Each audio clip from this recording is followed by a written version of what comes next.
আমি জিজ্ঞেস করবো না, কথাবার্তা স্ট্রেট ফরওয়ার্ডলি সত্য কথা বলে দিবেন। যদি আবার পেঁচায় পেঁচায় কাছে উত্তর পাওয়া এবার যদি পেঁচান তাহলে কিন্তু আমার কিন্তু কঠিন হবে। আচ্ছা, এই ফ্ল্যাশটা একটু ভালো করে ধরেন। হ্যাঁ,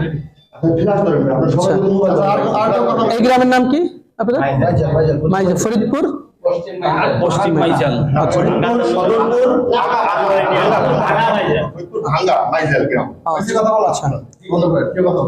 আমরা আসছি হচ্ছে ফরিদপুর মাইজেল ভাঙা, না ভাঙা মাইজেল গ্রাম, কালিয়া ইউনিয়ন। আচ্ছা আচ্ছা আচ্ছা। এখন এখানে আমরা এসে পেয়েছি একজন ইমাম সাহেব হচ্ছে এখানে নামাজ পড়াইতেছে এবং একই সাথে তিনি একজন খ্রিস্টান এবং এই এলাকার ভিতরে খ্রিস্টানদের দাওয়াতি কাজ করে। তো এই শবে বরাতের দিনও উনি নামাজ পড়াইছে, মোনাজাত করছে এবং ইনার পিছনে যারা নামাজ পড়ছে এদের নামাজ, খ্রিস্টানের পিছনে তো নামাজ হয় না সাধারণত। আচ্ছা, এরপরে হচ্ছে আরেকজন হচ্ছে মোটামুটি জেলা দায়িত্বে আছেন, উনি হচ্ছে জেলা দায়িত্বে আছেন খ্রিস্টানদের এই ফরিদপুরের। আচ্ছা, এখন বলতেছি, এখন সর্বশেষ যে ইমাম সাহেবকে দাওয়াত দিছে ওই ইমাম সাহেবের মাধ্যমে আমরা জানতে পারছি যে তিনি খ্রিস্টান। যাকে দাওয়াত দিছে সরাসরি তার মুখ থেকে আপনারা একটু শুনেন যে তাকে কি বলে দাওয়াত দিয়েছিল এবং কেন আজকে তারা এসেছে, বলেন আপনি। আসসালামু আলাইকুম ওয়া রাহমাতুল্লাহ। আমি শফিকুল ইসলাম, আমি বাবুনগর মাদ্রাসায় পড়ালেখা করছি, সাথে হাটাজারি মাদ্রাসায় উলুমুল হাদিস পড়াশোনা করছি 2 বছর। আমি এই এলাকায় নতুন ইমাম নিয়োগ হয়েছি, সেই সুবাদে ওনাদের সাথে আর কি আমাদের একজন মুসল্লি বিভিন্ন জনের সাথে পরিচয় করাই দিচ্ছিল। এই বিভিন্ন জনের সাথে পরিচয়ের সুবাদেই ওনার সাথে আমার পরিচয়, ওই মুসল্লি ওনার সাথে আমার সাথে পরিচয় করাই দিচ্ছে। পরিচয়ের পর্যায়ে উনি আমাকে বলতেছে যে ভাই আসেন, আমরা তো একই শ্রেণীর মানুষ, দুজনই আলেম, তাহলে আমাদের পরিচয়টা আর একটু গভীর হোক। আমি বললাম কিভাবে গভীর হবে? এরপরে বলতেছে যে আমরা একটা কোম্পানির কাজ করি, ওই কোম্পানিতে চাইলে আপনি আমাদের সাথে কাজ করতে পারেন। আল্লাহর রহমতে চাইলে এখানে টাকা পয়সার আপনার কোনো অভাব হবে না। আপনি আপনাদের সাথে থাইকা আমেরিকা, লন্ডন, বড় বড় রাষ্ট্র আপনি সফর করতে পারবেন, ভ্রমণ করতে পারবেন, টাকা পয়সা নিয়ে চলবেন। আর মসজিদে ইমামতি করে কয় টাকা দেয় আর আমাদের? আমি বললাম যে কি কাজ এটা? বলতেছে দিনের দাওয়াত। দিনের দাওয়াত করে টাকা পাওয়া যায়, এটা এবং কি দিনের দাওয়াত বলেন আমাকে বিস্তারিত কইলা। উনি বলতেছে কয় সব নবীর কথাই তো কোরআন শরীফে আছে, তাই আমরা শুধুমাত্র করি কি ঈসা নবীর দাওয়াতটা আমরা বেশি দিই, অন্য কোনো নবীর আমরা দাওয়াত দিই না, আর আমরা তাকেই মানি। আমি বুঝতে পারলাম যে এখানে আসলে উনি খ্রিস্টান মিশনারিদের একটা কাজ চক্রান্ত, যার কারণে আমি ওনাকে আস্তে আস্তে আস্তে আস্তে আমার লাইনে আনার পর্যায়ে এক পর্যায়ে গত পরশুদিন ফোনে আমার সাথে বলতেছিল যে কোরআনের মধ্যে মুহাম্মাদের নাম আর কয় জায়গায় আছে, তার থেকে আমাদের ঈসা আলাইহিস সালামের নাম, মাসিহা ঈসার নাম আরো বেশি জায়গায় আছে, এরকম বলতেছে। পরে আমি গতকালকে সর্বশেষ জিজ্ঞাসা করি যে ভাই আমার, তাহলে উনি আমাকে অনেকদিন ধরে পারামারি করতেছিল যে আমাকে দিবে, ওই তরিকা দিবে, কিছু কিতাবাদি আমাকে দেওয়ার কথা ছিল, কিন্তু তরিকা না দেওয়ার কারণে কিতাবাদি উনি আমাকে দিচ্ছে না। বলতেছে তরিকা যদি আপনি নেন তাহলে আপনি কিতাবগুলি আমার থেকে নিতে পারবেন, এছাড়া তরিকা না নিলে আপনি আমাদের কোনো কিতাব পাবেন না। আমি বললাম যে তাহলে কি করতে হবে? আপনাকে আগে তরিকা নিতে হবে। তরিকা কিভাবে নিব? এই তরিকা নেওয়ার জন্যই আজকে আমার এখানে আসা। যাওয়ার কথা ছিল প্রথমে ফরিদপুর, কিন্তু আমি ফরিদপুর যখন যাচ্ছিলাম না তখন এখানে আসলাম। আর এখানে এসে আজকে আমাদের কার্যক্রম যেটা ছিল সেটা হচ্ছিল গিয়ে যে উনি আর আমি 2 জন মিলে নদীতে নামবো গোসল করতে। আমাদের আজকের প্রোগ্রাম যেটা ছিল সেটা হচ্ছিল কি আমরা 2 জন একসাথে নদীতে নামবো। উনি আমার মাথার উপরে এইভাবে হাত দিবে, হাত দিয়ে বলবে যে আপনি কি মাসিহা ঈসাকে একমাত্র মুক্তিদাতা হিসেবে মেনে নিলেন এবং এই ধর্মের উপর কি আপনি থাকার জন্য প্রস্তুত? আমি তখন বলবো যে হ্যাঁ। বলার পরে আমার মাথা ধরে চাপ দিবে, আমি পানিতে ডুব দেবো, এরকম নাকি 3 বার করা হবে। এই বিষয়ে গতকাল আমার সাথে কথা হয় ফোনে, এই ফোন রেকর্ডটাও আমার কাছে আছে, চাইলে আপনারা কেউ ডকুমেন্টস হিসেবে এটা শুনতেও পারেন। এই হিসাবে আজকে আমার এখানে আসা। তাই ওনাদের গত 1 তারিখে ঢাকায় একটা প্রোগ্রাম হওয়ার কথা ছিল, হয়েছেও সেটা। আমাকে উনি যেটা বলছে যে এখানে নাকি শত শত আলেম নাকি থাকে উপস্থিত, যারা বাংলাদেশের বিভিন্ন প্রান্তে মসজিদ মাদ্রাসার খেদমতে আছে। আমার সাথে ওনার সাথে ভিডিওতে কথা হয়েছে, ওইখানে উনি আমাকে পরিচয় করা দিচ্ছে একজন আলেম, যে সে নাকি মিশর আল আজহার বিশ্ববিদ্যালয় থেকে নাকি পড়ালেখা করে আসছে। তাই উনি আমাকে যখন পরিচয় করাই দেয় তখন উনি এখান থেকে বলতেছে কাইফা হাল, আমিও এই দিক থেকে বললাম যে কাইফা হাল ইয়া আখি আলহামদুলিল্লাহ ইবি খায়র, এরকম বললাম। এরপরে দেখুন আবার বাংলা বলতেছে। তাই বুঝলাম যে উনি মিশর থেকে পড়ালেখা করে যদিও আসে নাকি সত্য না মিথ্যা আল্লাহ জানে, তবে উনি আর কি আরবি কিছু পারে। এইভাবে করে আর কি কথাগুলো বিষয়গুলো আগাচ্ছিল। পরে আমি আমাদের ভাইদের সাথে, আমাদের মুনাওয়ার ভাই, তারপরে ওই পাশে যে একটা মুনাওয়ার মাদ্রাসা আছে, মাদ্রাসা শিক্ষক উস্তাদ সবার সাথে আমি পরামর্শ করি বিষয়টা নিয়ে, যে ভাই কিভাবে কি করা যায়, কোনটা আমাকে বাকি দিক নির্দেশনা দেয় যে আপনি এইভাবে করে আগান, তাহলে আশা করা যায় আমরা আমাদের বড় একটা গ্রুপকে ইমানের হেফাজত করতে পারবো। এই হচ্ছিল আমাদের আজকের বিষয়াদি। বাদ বাকি কথা তাই আশা করি স্বীকার করবে, স্বীকার করতে হবে এই জন্যই কারণ ওনার সকল প্রকারের ডকুমেন্টস আমাদের কাছে অলরেডি আছে, আমার কাছে আছে। এই যে কিতাবগুলি দেখতেছেন, এই কিতাবগুলো উনি আমাকে আগে অনেকবার বলছে যে কিতাবগুলো ওনার কাছে আছে, কিন্তু দিবে না কেন? তরিকা না নিলে নাকি কিতাব দিতে পারবে না। এই জন্য গতকাল আমি আসছিলাম ওনার মসজিদে, আইসা আমি মসজিদ থেকে ওনার কিতাবগুলো উনি আমাকে দেখায় নাই, কিন্তু আমি সিস্টেম করে আমি দেখছি কিতাবগুলো, আমি দেখে গেছি। এই কিতাব আর তরিকা এই দুইটা নেওয়ার জন্য আজকে মূলত এখানে আসা। তো আমি আপনাদের কাছে আবেদন করব যে টাকা, হ্যাঁ কিছু টাকাও দেওয়ার কথা ছিল। আমার সাথে ওনাদের একজন আছে, আলেম আছে, যে কুমিল্লা আছে, মুফতি আকিদুল ইসলাম, কুমিল্লা দাউদকান্দিতে আছে, একটা মসজিদের ইমামতি করে, সাথে একটা দাখিল মাদ্রাসা উনি শিক্ষকতা করে।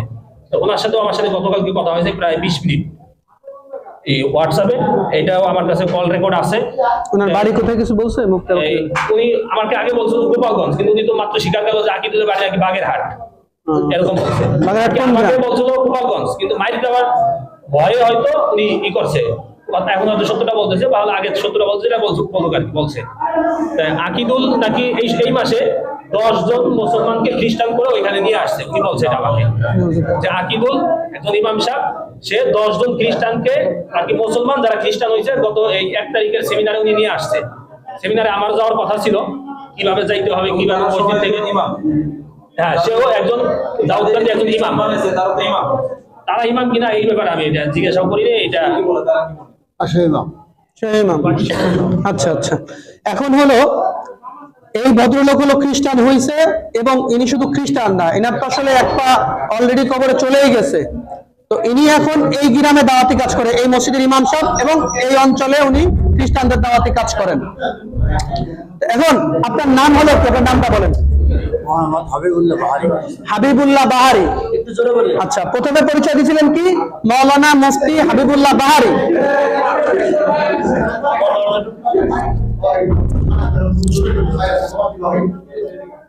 ভিডিওটা একটু ই করে বন্ধ রাখেন। আপনি কি এদিকে আসেন ভাই? পরিচয় উনি প্রথমে দিছে, ওনার নাম হচ্ছে মাওলানা মুফতি হাবিবুল্লাহ বাহারি। এরপরে বলছে উনি ফাজিল শেষ করছে কোনিয়ালিয়া থেকে, দিগনগর থেকে ফাজিল শেষ করছে, আবার মাওলানা মুফতি শেষ করছে। পরবর্তীতে কিছু সময় পরে আবার স্বীকার করছে না মাওলানা মুফতি হয় নাই। তার মানে এই মাওলানা মুফতির টাইটেল পরিচয় ব্যবহার করে সাধারণ মুসলমানদেরকে ধোঁকা দিচ্ছে যে আমি একজন মাওলানা মুফতি, সব যদি খ্রিস্টান হয় তোমাদের খ্রিস্টান হতে সমস্যা কি, বা ইসাই তরিকা গ্রহণ করতে সমস্যা কি? আচ্ছা, তো এখন আপনার গ্রামের বাড়ি হলো কোথায়? গ্রামের বাড়ি হলো মানিহার গ্রাম। মানিহার গ্রাম, থানা গোপালগঞ্জ, জেলা গোপালগঞ্জ। জেলা গোপালগঞ্জ, থানা গোপালগঞ্জ, মানিহার গ্রাম। আচ্ছা, আপনার ছেলে সন্তান কয়জন? আমার 3 বাচ্চা, 2 মেয়ে 1 ছেলে। আচ্ছা, আপনি এখন তো দাওয়াত দিয়ে আকিদুল্লাহ খ্রিস্টান বানাইছেন? জি। আচ্ছা, শুধু আকিদুল্লাহ, শুধু আকিদুল্লাহ। আর তারপরে আর কাউকে দাওয়াত দিয়েছেন? না, আর এনারে দিয়েছিলাম। আর এটাকে দাওয়াত দিয়েছিলেন? কিন্তু আপনি আমাকে বলছেন যে আপনার এই অধীনে অলরেডি 5 জন খ্রিস্টান আচ্ছা, হয়েছে। ওনার অধীনে আরো 5 জন খ্রিস্টান আছে, উনি বলছে এই রেকর্ড আছে আমাদের কাছে। আমি মিথ্যা কথা কিন্তু বলছি। উনি মিথ্যা কথা বলছে, স্বীকার যাচ্ছে। উনি বলছেন বলতে মিথ্যা কথা। তো ওনার এই কথাগুলো আমাদের বের করতে অনেক কষ্ট হয়েছে, জানি না আরো কি পরিমাণ মিথ্যা কথা বা কি পরিমাণ রহস্য ওনার ভিতরে রয়ে গিয়েছেন। এরপরে হচ্ছে ইনি হচ্ছে ইনার গুরু, এবং ইনি হচ্ছে ফরিদপুর জেলার দায়িত্বশীল হচ্ছে এই ভদ্রলোক। এখন উপস্থিত ক্যামেরার দিকে তাকান। এদিকে। আচ্ছা, আপনার নাম হচ্ছে কি? আমার নাম সরোয়ার। মাওলানা মুফতি সরোয়ার। জোরে বলেন, মাওলানা মুফতি সরোয়ার। জি, মাওলানা আচ্ছা, মুফতি সরোয়ার। মাওলানা মুফতি সরোয়ার। আপনার গ্রাম? আমার গ্রাম বাঁশবেড়িয়া, জন্দনিয়া, টঙ্গিপাড়া থানা, গোপালগঞ্জ। দুইজনই গোপালগঞ্জের মানুষ? জি। আচ্ছা আচ্ছা, এখন আপনারা দুজনেই হচ্ছে এখন রাইট নাও খ্রিস্টান, তাই তো? আচ্ছা, আপনি হচ্ছেন একজন বক্তা একই সাথে, তাই না? আপনি বলছিলেন জি। উনি মোটামুটি অত্র অঞ্চলের মোটামুটি একজন জনপ্রিয় বক্তা, এবং একই সাথে খ্রিস্টান ধর্ম প্রচারক। এবং উনার কাছ থেকে কতজন এখন তো ইনিশটা কি বলছিল আপনাকে? আচ্ছা, উনি দাওয়াত দিয়েছিলেন। আচ্ছা, আমি জিজ্ঞাসা করছি যে আপনি কতদিন ধরে এখানে আসছেন, এই ধর্মে দীক্ষিত হয়েছেন? উনি বলছেন যে 1 বছর। 1 বছর। আমি জিজ্ঞাসা করছি আপনি কার থেকে হয়েছেন? বলছেন যে আমি হয়েছি সরোয়ার থেকে। আমি বলছি 1 বছর আসছি এখানে। আচ্ছা, আপনি হয়েছেন সরোয়ার থেকে? আপনি না, দীক্ষিত হয়েছেন এরকম বলছেন, আর আপনি সরোয়ার থেকে। আচ্ছা, 1 মিনিট, ওদিকে ফিরে। না, 5 মাস ধরে জড়াইছে এর ভিতরে। আপনি জড়াইছে? হ্যাঁ, এই নিজেকে চাকরি করে বোধহয়। এদিকে তাকান। আপনাকে খ্রিস্টান বানাইছে কে? এক কথা উত্তর দিবেন। আকিদুল বানাইছে। আর আপনি তো আকিদুলকে খ্রিস্টান বানাইছেন, আপনি স্বীকার করেছেন।